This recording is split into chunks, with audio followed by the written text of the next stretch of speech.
Cerebral palsy और developmental delay, तो ये बच्चों में देखा जाता है। बच्चा 3 महीने या 4 महीने तक उसने गर्दन पूरी तरह पकड़नी चाहिए।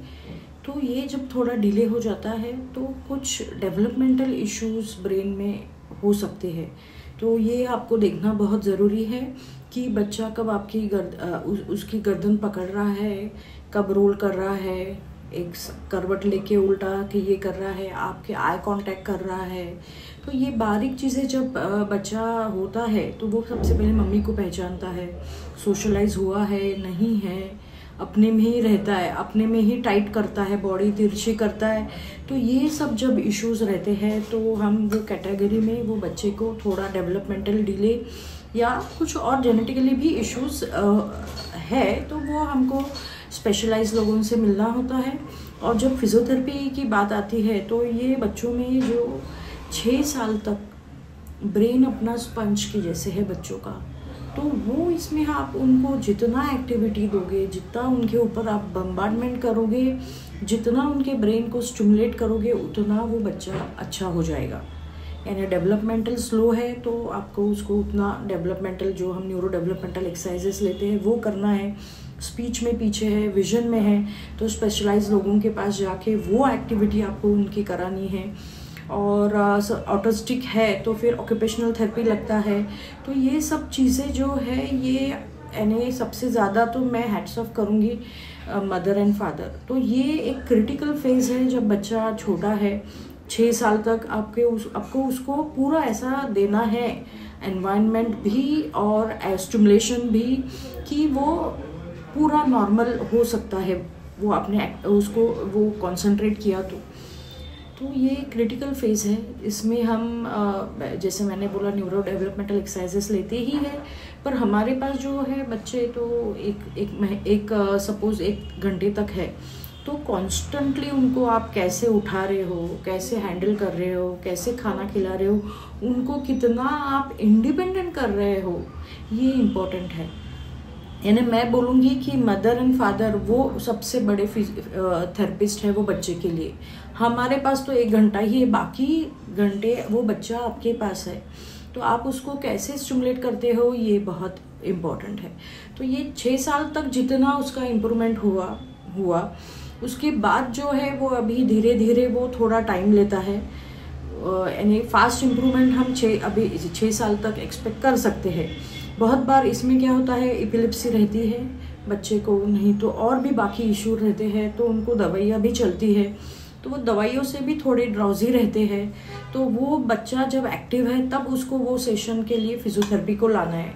आप दवाई दे रहे हो और इमीडिएटली मेरे पास ला रहे हो तो वो एक्ट ही नहीं करेगा बराबर से।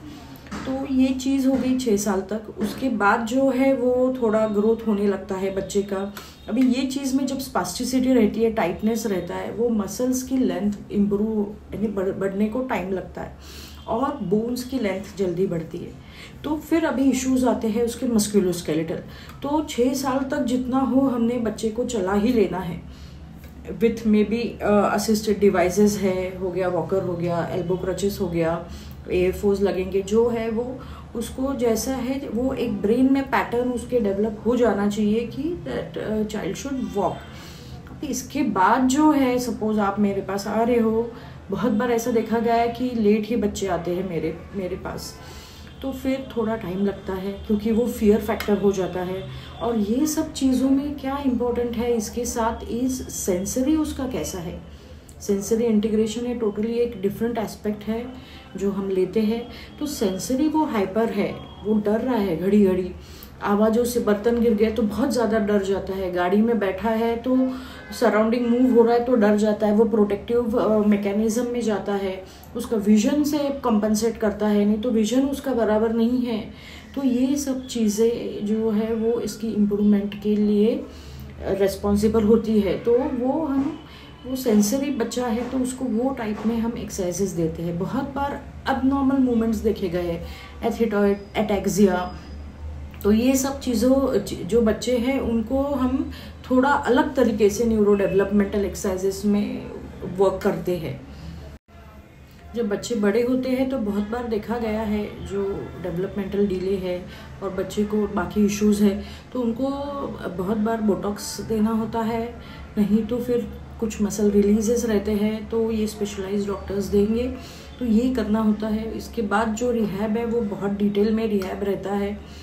तो यानी मेरे कहने का ये है, ये वीडियो बनाया मैंने कि हम आपके लिए we are here to guide you parents, okay, and we can help, but जो वर्क करना है वो आपको ही करना है। और इसमें सबसे इम्पोर्टेंट चाइल्ड की साइकोलॉजी से ऊपर है पेरेंट्स की साइकोलॉजी। आपने सिर पे बर्फ रख के पेशेंस, यानी मैं मानती हूँ पेशेंस बहुत है आप लोगों में, पर सिर पे बर्फ रख के पेशेंस रखना ज़रूरी है। आपके डॉक्टर्स को मिलना ज़रूरी है, ड्रग्स जो दी गई है वो दवाइयाँ टाइम पे देना ज़रूरी है, उसके कुछ इफ़ेक्ट्स है, साइड इफ़ेक्ट्स है, वो डॉक्टर से बात करना ज़रूरी है। हम फिजियोथेरेपिस्ट जो एक्टिविटी ले रहे हैं तो इसका होमवर्क भी रहता है, वो घर पे आपको कराना बहुत ज़रूरी है।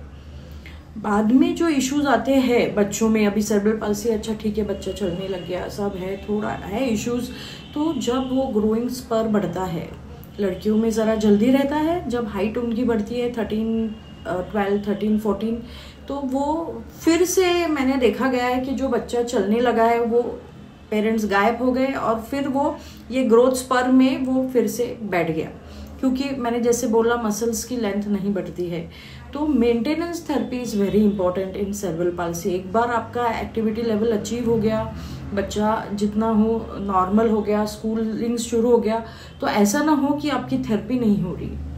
बच्चों को हमें यानी जो मेंटेनेंस थेरेपी रहेगा वो 18 ईयर्स तक देना होता है, तब तक उनकी पूरी मस्कुलोस्केलेटल डेवलपमेंट होती है।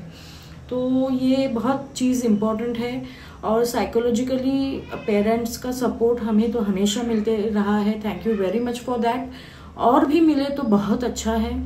और कंसिस्टेंसी एंड पेशेंस, ये मैं बोलूँगी ये दो चीज़ बहुत इंपॉर्टेंट है न्यूरो केसेस में, मे बी एडल्ट न्यूरो रहो या पीडियाट्रिक रहो, क्योंकि आप वो बच्चा जो है उसका लाइफ आप ही सुधार सकते हो, हम आपको हेल्प कर रहे हैं। आप जितना उसके ऊपर फोकस करोगे उतना वो बढ़िया हो जाएगा। आप स्ट्रेस में रहोगे तो वो स्ट्रेस वो बच्चे में दिखेगा। जो हम देखते हैं कि मम्मी और डैडी इतना स्ट्रेस रहते हैं, अरे बाप रे ये वो कॉन्स्टेंटली थेरेपी चेंज करते रहते हैं, तो वो बच्चा भी एडजस्ट नहीं होता है। वो एक थेरेपिस्ट के साथ पूरा कोऑर्डिनेटेड रहता है, उसके साथ उसकी एक्टिविटी अच्छी जम जाती है, उसका फ्रीक्वेंसी जम जाता है और इमीडिएटली फिर वो बच्चा कहीं और चले जाता है, तो उधर उसको एडजस्टमेंट में टाइम लगता है।